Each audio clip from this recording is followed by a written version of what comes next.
سابق وزیر اعلیٰ پنجاب چودھری پرویز الہی کو ایک بار پھر گرفتار کر کے اٹک جیل منتقل کر دیا گیا۔ اسلام آباد پولیس نے 3 MPO کے تحت گرفتار کر کے چودھری پرویز الہی کو وفاقی دارالحکومت پہنچا دیا، جہاں پیمز اسپتال میں ان کا طبی معائنہ کیا گیا۔ ذرائع کے مطابق سابق وزیر اعلیٰ پنجاب کو اٹک جیل میں دیگر قیدیوں سے الگ رکھا جائے گا۔ اس حوالے سے قانونی ماہرین کہتے ہیں کہ لاہور ہائی کورٹ کے حکم کا اطلاق اسلام آباد پولیس پر نہیں ہوتا۔ چودھری پرویز الہی کی گرفتاری لاہور ہائی کورٹ کے حکم کے خلاف ورزی نہیں ہے۔ عدالتی حکم کا اطلاق اینٹی کرپشن، نیب اور دیگر محکموں پر ہوتا ہے۔ مزید تفصیلات اس رپورٹ میں۔ لاہور ہائی کورٹ نے پرویز الہی کو رہا کیا تو اسلام آباد پولیس نے کینال روڈ سے انہیں دوبارہ گرفتار کر لیا۔ لاہور ہائی کورٹ کے جسٹس امجد رفیق نے پرویز الہی کی درخواست پر سماعت کی۔ عدالت نے تحریری حکم میں کہا تھا کہ پرویز الہی کو نیب یا کوئی اتھارٹی اور ایجنسی گرفتار نہیں کرے گی، جبکہ پرویز الہی کو کسی بھی قانون کے تحت نظر بند نہیں کیا جائے گا۔ عدالت نے سابق وزیر اعلیٰ پنجاب کو بحفاظت ان کی رہائش گاہ پر منتقل کرنے کا حکم دیا۔ پرویز الہی پولیس افسران کے قافلے میں گھر کی جانب روانہ ہوئے تو ظہور الہی روڈ پر اسلام آباد پولیس نے چودھری پرویز الہی کو ان کی ذاتی گاڑی سے اتار کر سفید رنگ کی گاڑی میں منتقل کیا۔ گرفتاری کے موقع پر سردار لطیف کھوسہ پرویز الہی کے ہمراہ تھے۔ اسلام آباد پولیس پرویز الہی کو بذریعہ ہیلی کاپٹر لاہور سے لے کر اسلام آباد روانہ ہو گئی۔ اب آپ کو بتائیں، army chief general Syed Asim Munir نے بنوں کا دورہ کیا۔ خودکش حملہ میں زخمی جوانوں کی عیادت کی۔ آرمی چیف کا کہنا تھا کہ دہشت گردوں کے بزدلانہ حملے دہشت گردی کے خاتمے کے لیے ہمارے عزم کو کمزور نہیں کر سکتے۔ اسلام آباد سے خصوصی report.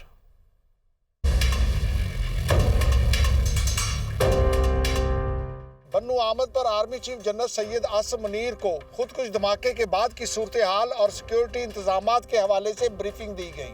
Army chief general Syed Asim Munir نے زخمیوں کی عیادت کی۔ انہوں نے دہشت گردی کا خاتمہ کرنے کے عزم کا اظہار کیا۔ امن شہداء کی قربانیوں کے مرہون منت ہے، ورثاء کو تنہا نہیں چھوڑیں گے، آرمی چیف کی یقین دہانی۔ ISPR کے مطابق بنو پہنچنے پر کور کمانڈر پشاور نے army chief general Syed Asim Munir کا استقبال کیا۔ آرمی چیف کو خودکش دھماکے کے ساتھ ساتھ سیکیورٹی اقدامات پر بریفنگ دی گئی۔ آرمی چیف نے زیر علاج زخمی افراد کی عیادت کے لیے CMH کا دورہ بھی کیا اور زخمیوں سے صحت کے بارے میں دریافت کیا۔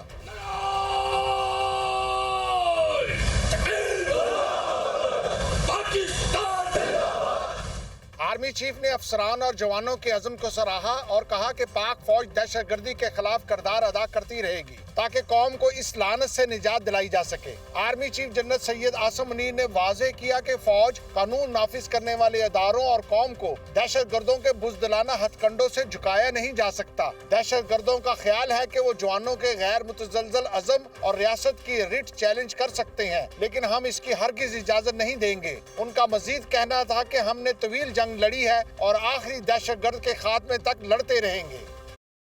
خبر شامل کریں، میران شاہ میں سیکورٹی فورسز کا آپریشن، دہشت گردوں اور سیکورٹی فورسز میں جھڑپ۔ آپریشن ٹیم میجر عامر کی سربراہی میں کارروائی کر رہی تھی۔ ISPR کے مطابق ایک دہشت گرد ہلاک، ایک زخمی۔ آپریشن کے دوران وطن کے 2 بہادر سپوت شہید۔ شہداء میں میجر عامر عزیز اور سپاہی محمد عارف شامل ہیں۔ آپ کو اہم خبر سے آگاہ کریں، میران شاہ میں سیکورٹی فورسز کا آپریشن، دہشت گردوں اور سیکورٹی فورسز میں جھڑپ۔ Army chief general Syed Asim Munir نے اقوام متحدہ کی سلامتی کونسل اور جنرل سیکرٹری سے مسئلہ جموں و کشمیر کے حل میں کردار ادا کرنے کا مطالبہ کر دیا۔ Army chief general Asim Munir کہتے ہیں پاکستان ایک ایسا خطہ چاہتا ہے جہاں امن قائم ہو۔ دیکھتے ہیں یہ رپورٹ۔ اقوام متحدہ امن مشن کے وزارتی اجلاس کے حوالے سے جائزہ اجلاس۔ آرمی چیف کی اختتامی سیشن میں بحیثیت مہمان خصوصی شرکت۔ امن مشن کے تحفظ اور سیکیورٹی پر اجلاس کی میزبانی پاکستان اور جاپان نے مشترکہ طور پر کی۔ مختلف ممالک کے مندوبین، اقوام متحدہ کے حکام اور اسلام آباد کی سفارتی برادری شریک۔ اجلاس سے خطاب میں آرمی چیف نے امن دستوں کو درپیش بڑھتے ہوئے چیلنجز اور خطرات کو اجاگر کیا۔ کہا کہ عالمی امن کی بحالی میں اقوام متحدہ کا کردار لائق تحسین ہے۔ اقوام متحدہ امن مشن پر مامور جوانوں کے تحفظ کو یقینی بناتے ہوئے امن مشن کو پیچیدہ خطرات سے نمٹنے کے لیے مزید مؤثر بنائے۔ جنرل سید عاصم منیر نے کہا کہ پاکستان ایک ایسا خطہ چاہتا ہے جہاں امن قائم ہو، جہاں تجارت، ٹرانزٹ اور سرمایہ کاری جنوبی، مغربی اور وسطی ایشیا کی تمام ریاستوں کے لیے خوشحالی کا باعث بنے۔ سلامتی کونسل اور اقوام متحدہ کے سیکرٹری جنرل مسئلہ جموں کشمیر کو سلامتی کونسل کی قراردادوں اور کشمیری عوام کی امنگوں کے مطابق پرامن حل کے لیے اپنا کردار ادا کرے۔ Under secretary general department of peace operations نے کہا کہ عالمی امن کے لیے قابل قدر کردار ادا کرنے پر پاکستان کا شکریہ ادا کرتے ہیں۔ وزیر خارجہ جلیل عباس جیلانی نے کہا کہ امن کوششوں کے لیے پاکستان کی 6 دہائیوں پر محیط درینہ وابستگی عالمی امن و سلامتی کے لیے پاکستان کے کردار کا واضح مظہر ہے۔ وزیر خارجہ نے قیام امن کے عظیم مقصد میں اپنی جانوں کا نذرانہ پیش کرنے والے 171 پاکستانیوں سمیت تمام بہادر جوانوں اور خواتین کو خراج عقیدت پیش کیا۔ دفتر خارجہ میں غیر ملکی سفارتکاروں کو سرمایہ کاری سہولت کونسل پر تفصیلی بریفنگ دی گئی۔ ترجمان دفتر خارجہ کے مطابق بریفنگ میں آئی ٹی، زراعت، توانائی اور کانکنی میں سرمایہ کاری کے مواقع کو خاص طور پر اجاگر کیا گیا۔ دیکھتے ہیں یہ رپورٹ۔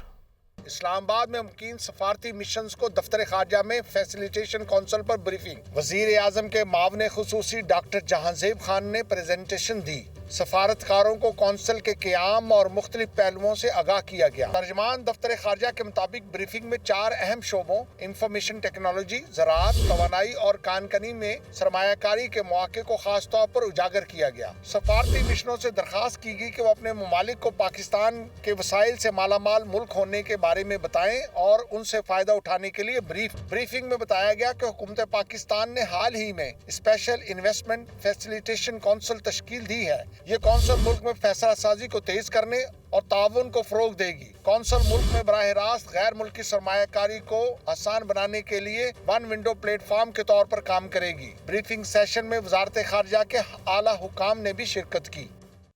سیاسی جماعتوں کا دباؤ کام کر گیا۔ الیکشن کمیشن نے نئی حلقہ بندیوں کے شیڈول کا دورانیہ کم کر دیا۔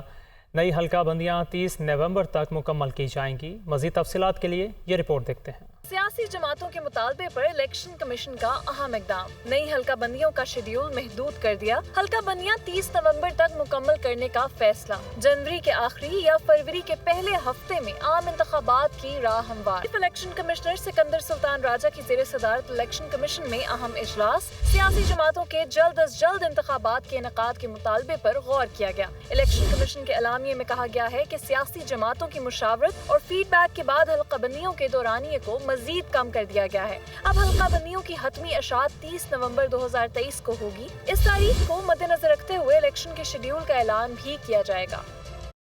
نیب ترامیم کیس کے سماعت کے دوران ایک بار پھر جسٹس منصور علی شاہ نے پی ٹی آئی کے پارلیمنٹ سے باہر آنے کے فیصلے پر سوال اٹھا دیا۔ کہا پارلیمنٹیرین عوام کا امین ہوتا ہے، سب سے بڑی خلاف ورزی تو یہ ہے کہ کیسے ایک شخص اپنی مرضی سے پارلیمنٹ چھوڑ کر چلا گیا۔ چیف جسٹس نے کہا نیب کا غلط استعمال ہوتا رہا، ریاست کی ذمہ داری ہے کہ منصفانہ معاشرہ قائم کرے۔ دیکھتے ہیں یہ رپورٹ۔ سپریم کورٹ میں نیب ترامیم کے خلاف چیئرمین پی ٹی آئی کی درخواست پر سماعت، جسٹس منصور علی شاہ کے ریمارکس۔ کہا 1 منٹ کے لیے مان لیتے ہیں کہ ارکان پارلیمنٹ نے خود کو فائدہ پہنچانے کے لیے ترامیم کی، تو کیا ہم نیب ترامیم کو کالعدم قرار دے دیں؟ اگر نیب ترامیم کالعدم قرار بھی دیں تو کس قانون کے تحت کالعدم قرار دیں؟ عدلیہ اور پارلیمنٹ کو اپنے اپنے طریقے سے چلنے دیں، ورنہ جمہوری نظام نہیں چل سکے گا۔ دوران سماعت چیف جسٹس نے ریمارکس میں کہا ترامیم میں باہمی قانونی تعاون کے تحت حاصل شواہد کی حیثیت ختم کر دی گئی ہے۔ وکیل وفاقی حکومت مخدوم علی خان نے کہا نیب تحقیقات پر اربوں روپے لگائے گئے، اس کے بعد بھی نیب مقدمات میں سزا کی شرح 50% سے کم ہے۔ چیف جسٹس نے کہا ہمارے کرمنل جسٹس سسٹم میں بھی سزا کی شرح 70% سے کم ہے، کئی مقدمات اوپر جا کر آپس میں طے ہو جاتے ہیں، جو تشویش کی بات ہے۔ چیف جسٹس نے کہا مئی 2023 سے پہلے نیب ریفرنسز کا واپس ہونا سنجیدہ معاملہ ہے، کرمنل جسٹس سسٹم کو شفاف ہونا چاہیے اور درخواست گزار کا کیس یہ ہے نیب ترامیم سے ملزمان کو تحفظ دیا گیا ہے۔ نیب کے زیر حراست ملزم کو دباؤ میں لا کر پلی بارگین کرنے کا تاثر موجود ہے۔ وکیل خواجہ حارث نے کہا 50 کروڑ سے کم مالیت کی پلی بارگین اب نیب قانون میں شامل نہیں، آمدن سے زیادہ اثاثہ جات کی پلی بارگین کو بھی قانون سے خارج کر دیا گیا ہے۔ جسٹس منصور علی شاہ نے ریمارکس میں کہا یہ بنیادی انسانی حقوق کی خلاف ورزی کا معاملہ نہیں، اگر پارلیمنٹیرینز نے اپنا فائدے کے لیے قانون بنایا تو آئندہ عوام ان کو منتخب نہیں کرے گی۔ انتخابات سر پر ہیں اور جمہوریت آئین کی بنیاد ہے۔ چیف جسٹس نے کہا نیب قانون کا کاروباری شخصیات کے خلاف غلط استعمال کیا گیا، معیشت کے شعبے کو سیاسی طاقتوروں کے لیے مختص کر دیا گیا ہے۔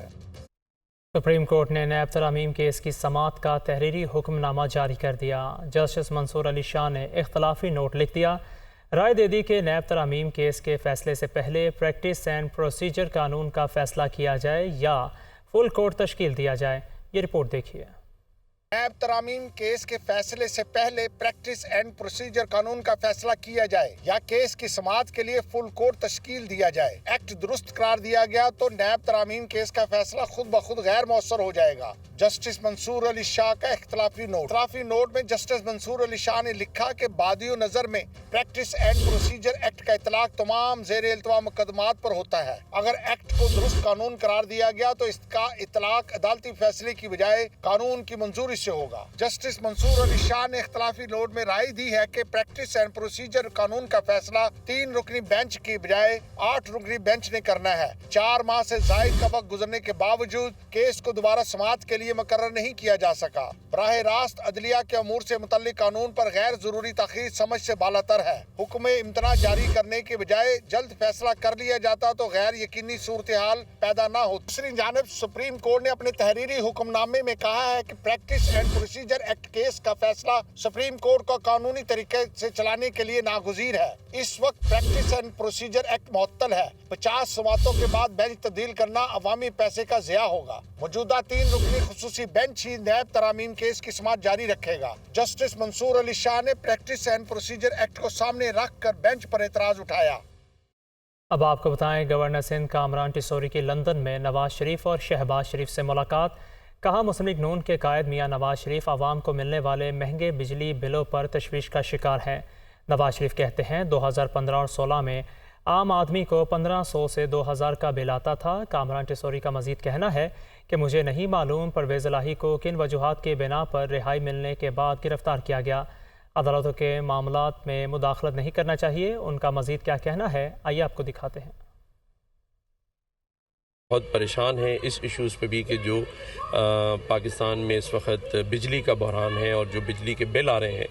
انہوں نے تفصیلی بات چیت میں یہ بھی بتایا کہ جب 2016-17 میں یا جب وہ پاکستان میں پرائم منسٹر تھے تو وہ کہتے ہیں 1500 سے 2000 روپے بجلی کا بل آتا تھا۔